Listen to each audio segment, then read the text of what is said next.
Welcome to AI in Marketing. I am your host and news curator Stan Bertolo from Nitro Marketing. You will find links to all the stories mentioned in this episode in the show notes.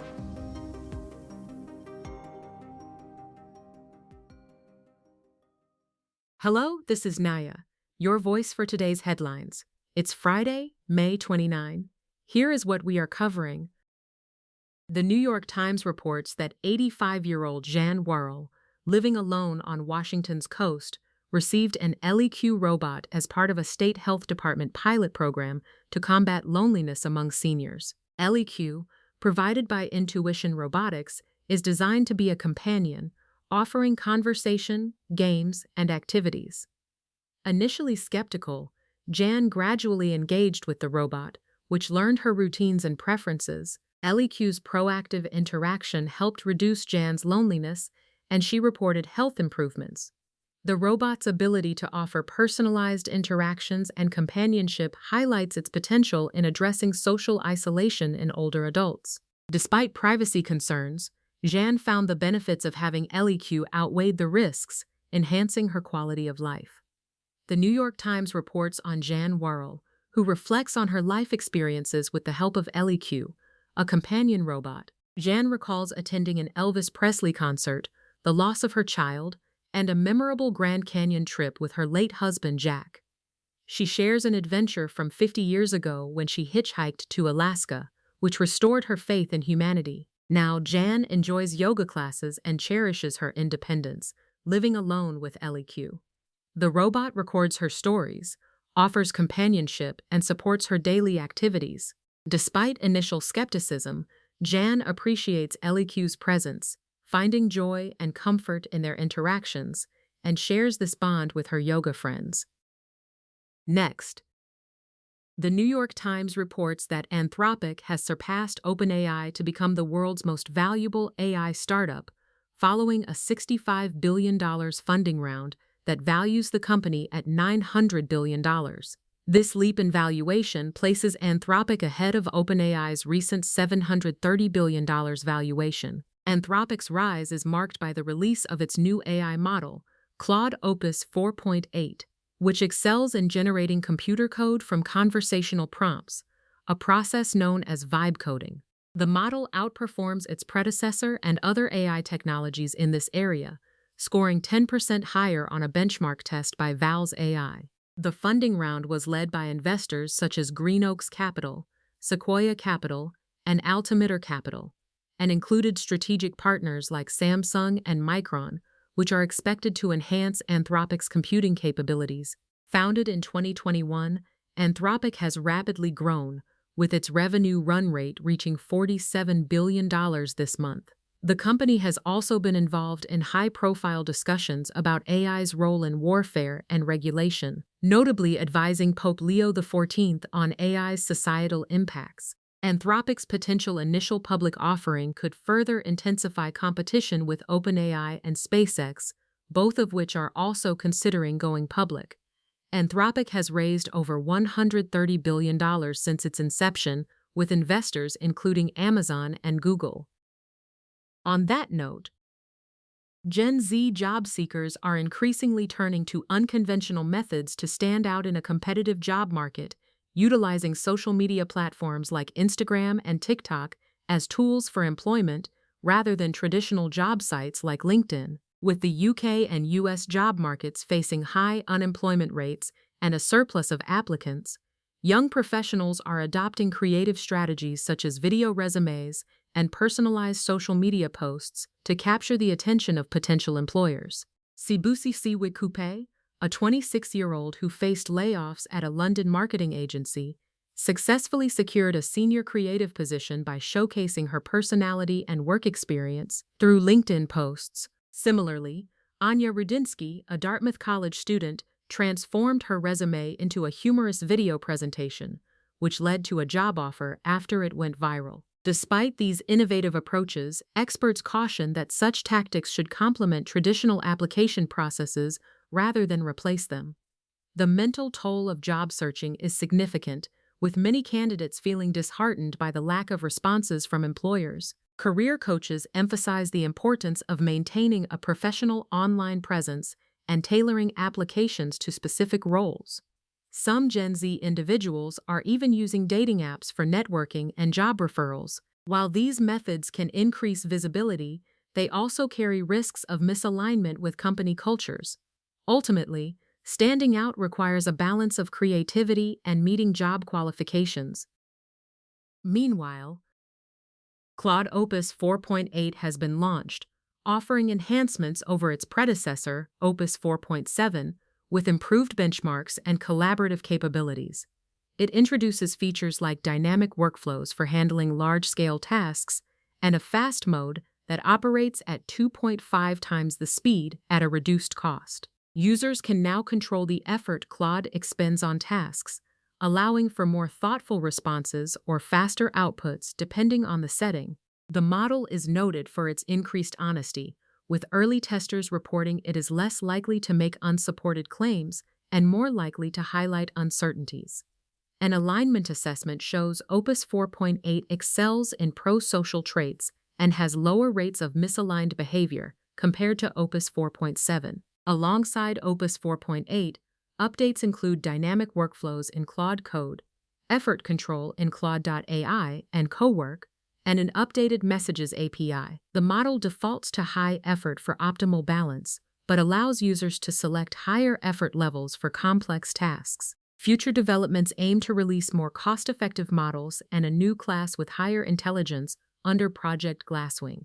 Claude Opus 4.8 is available globally, maintaining the same pricing as Opus 4.7, with developers able to access it via the Claude API.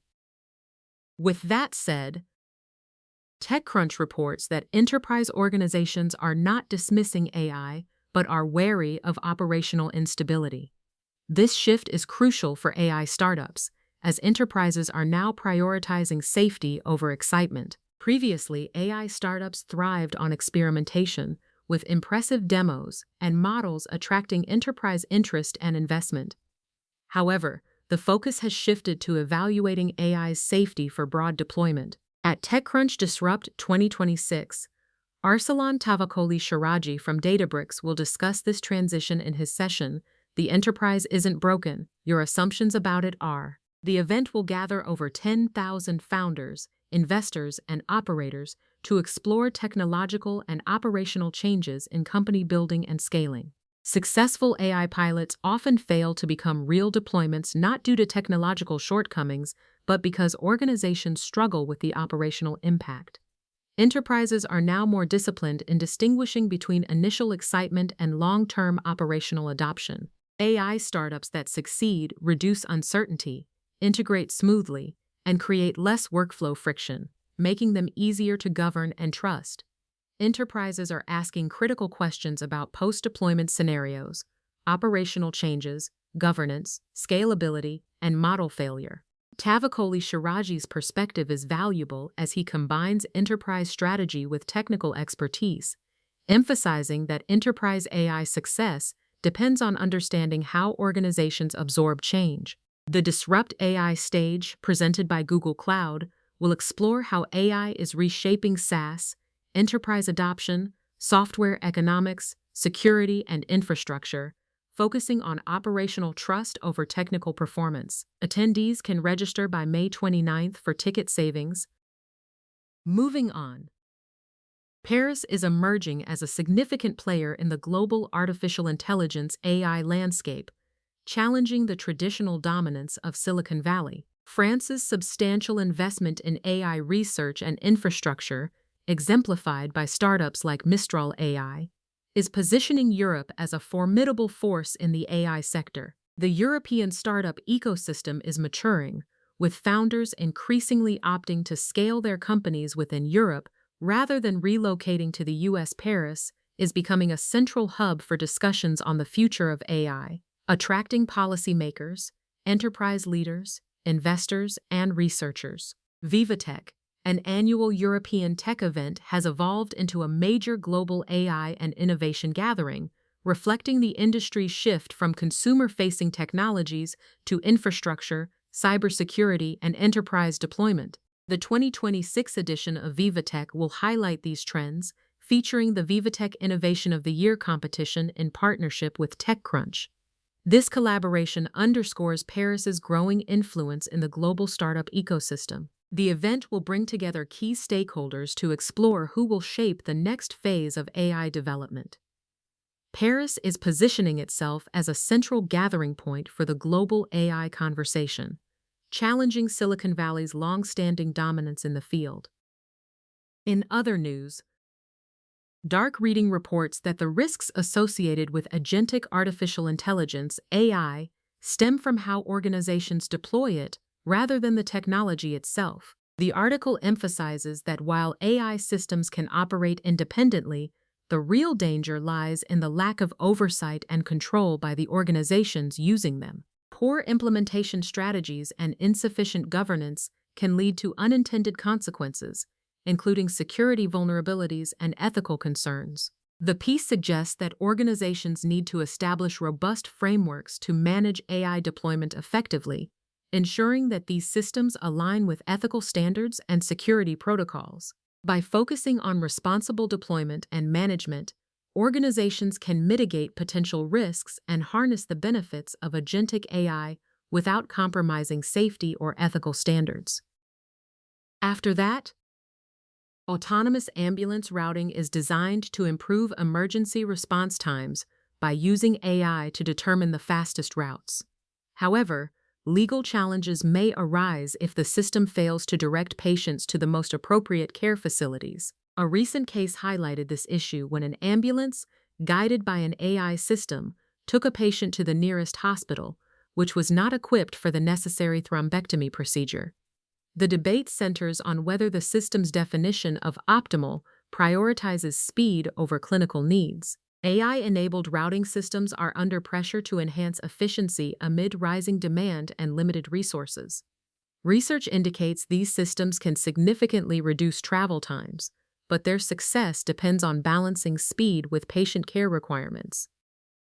Finally, the posthumanist discusses the evolving perception of AI, highlighting a shift from viewing AI as mere tools to recognizing their potential moral implications. Initially, AI was seen as controllable, but rapid advancements and philosophical shifts have challenged this view. The article criticizes the resurgence of medieval thinking, where dominance over AI is emphasized, as seen in Louisa Jarofsky's manifesto, advocating human supremacy over machines. This rhetoric echoes past cultural backlashes against expanding moral circles. The piece also addresses religious influences in AI discourse, citing Pope Leo XIV's encyclical, which asserts human supremacy due to divine creation. While acknowledging legitimate concerns about AI's role in warfare and corporate power, the article warns against using religious frameworks to govern AI ethics. It critiques the Pope's dismissal of posthumanism, which challenges human-centric views. The article argues for recognizing AI's functional moral relevance, urging a balanced approach to AI governance that avoids regressing into outdated ideologies and embraces adaptive responses to technological advancements. Thank you for tuning in to AI in Marketing. If you want to learn more, check out the episode description. Be sure to subscribe on your favorite podcast platform so you never miss an episode. Contact us to learn how to launch your own AI-generated podcast at nitromarketing.com. That's NYTRO marketing.com. See you tomorrow for more AI and tech news.